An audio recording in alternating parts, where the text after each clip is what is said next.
Okay, identify the three roles a pharmacist plays in the management of chronic illness and type 2 diabetes. Generally, in the management of chronic illness, a pharmacist can often check the dispensing history to make sure the person's been taking the medications regularly and hasn't been skipping months, which is obviously going to adversely affect his treatment. And also, when a person has chronic medications, he's on it for a long time, he's always going to be taking other medications every now and again from a dentist or from a specialist or a doctor for whatever reason. These things could possibly interact with his chronic medications, and in this situation, the pharmacist needs to be able to identify that interaction and contact his doctor or advise his patient as to what to do, and also to is also there to watch for adverse reactions due to these chronic medications that can obviously occur from having taken them for so long. And in diabetes, this would apply often. Lifestyle. A pharmacist is perfectly situated to advise a diabetic on lifestyle factors and modifications, and it's really important, especially with diabetes, that a person not just relies on his medications, that he's also exercising and watching his diet, because these things will obviously take away from the efficacy of his anti-diabetic medication. So that's one way, is emphasize lifestyle modifications, emphasize BSL monitoring. That's very important because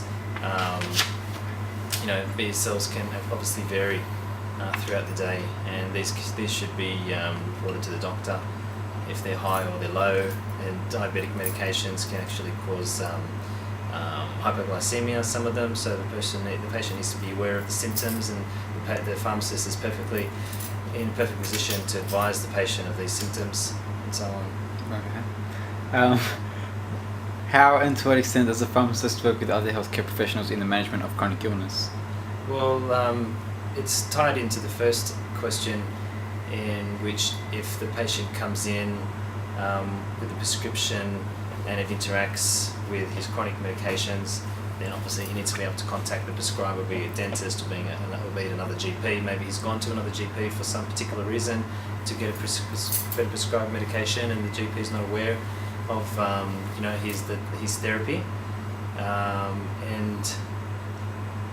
so clinical interventions is very important.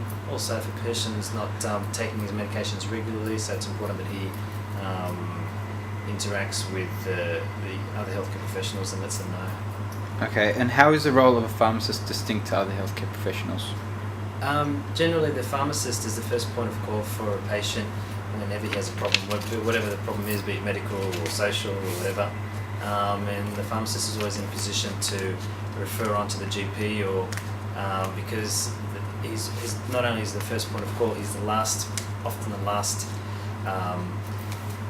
barrier, if you want to call it that way, for a patient taking medication and having an adverse reaction or having a clinical interaction. So he needs to be aware that if he wants to refer, he should refer, because if he doesn't refer, it might have some consequences. Thank you for your time.